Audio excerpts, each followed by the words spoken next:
ഇന്ന് ഉപ്പുമാവിൻ്റെ കൂടെ കഴിക്കാൻ പറ്റിയ ഒരു ഉള്ളി റോസ്റ്റാണ് ഉണ്ടാക്കുന്നത്. ഉള്ളി ഇതുപോലെ ചെറുതായി അരിഞ്ഞ് വെച്ചിട്ടുണ്ട്.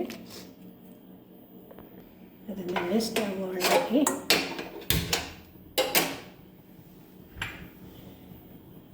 ചൂടാകുമ്പോൾ വെളിച്ചെണ്ണ ഒഴിച്ച് കൊടുക്കാം.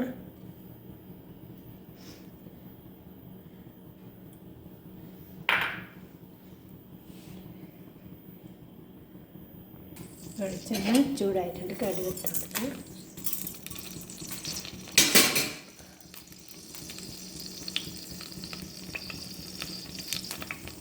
കടുക് പൊട്ടുമ്പോൾ ചെറുതായി അരിഞ്ഞ 2 ചെറിയ ചേർത്ത് കൊടുക്കുന്നുണ്ട്.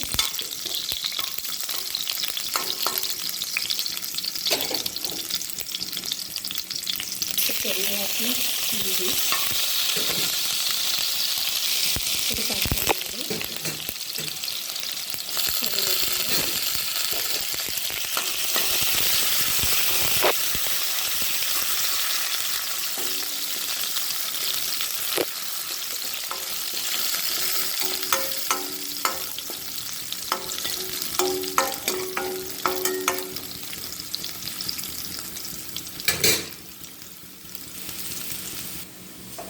ഒരു 3 അരി വെളുത്തുള്ളി ഉണ്ടാക്കണേ, 1/4 ടീസ്പൂണ് മുളക് പൊടി. നമുക്ക് ചെറുതായും അരിഞ്ഞ് ഉള്ളി ചേർത്ത് കൊടുക്കാം.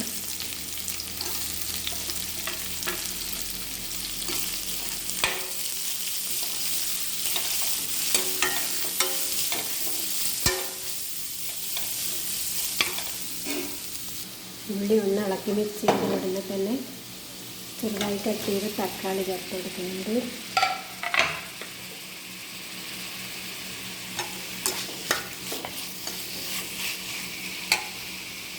കാൽ ടീസ്പൂണ് മഞ്ഞൾപ്പൊടി,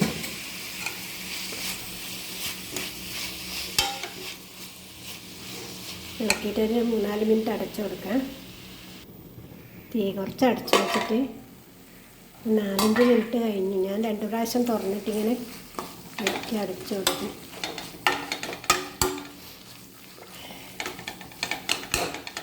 നമുക്ക് വെള്ളം ആവശ്യമുണ്ടെങ്കിൽ സമയത്ത് കുറച്ച് ചൂടുവെള്ളം ഒഴിച്ച് കൊടുക്കാൻ നിർബന്ധമില്ല. വെള്ളം വേണമെങ്കിൽ മാത്രം ഒഴിച്ചാൽ മതി. ഞങ്ങൾക്ക് അരി ഉപ്പുമാവിൻ്റെ കൂടെ കഴിക്കാനാണ്, അതുകൊണ്ട്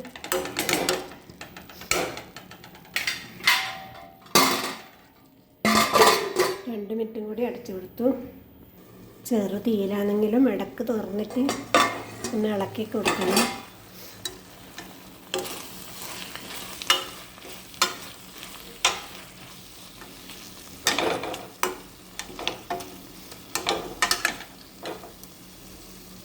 ഞാൻ കുരുമുളക്, കുറച്ച് മസാല, ചിക്കൻ മസാലയ്ക്ക് വേണ്ടിയിട്ട് ഇവിടുന്ന് പൊടിച്ചത് കുറച്ച് ചേർത്തു. 1/4 ടീസ്പൂണിലും കുറവേ ചേർത്തിട്ട്, കൂടുതലായാൽ ടേസ്റ്റ് കിട്ടില്ല. ഇനി സ്റ്റവ് ഓഫ് ചെയ്യാം. ഞാൻ ഉപ്പ് ചേർക്കാൻ മറന്നു പോയിരുന്നു. എന്നിട്ട് ഉപ്പ് വെള്ളം ചേർത്ത് ഒന്ന് നന്നായിട്ട് ഇളക്കി മിക്സ് ചെയ്ത് കൊടുത്തു. നമ്മുടെ ഉള്ളി റോസ്റ്റ് റെഡിയായി. ഇത് ഞങ്ങളുടെ അരി ഉപ്പുമാവ്. വീഡിയോ ഇഷ്ടപ്പെട്ടാൽ ഒരു ലൈക്ക് തരണേ. നാളെ നല്ലൊരു വീഡിയോ ആയിട്ട് പെട്ടെന്ന് കാണാം.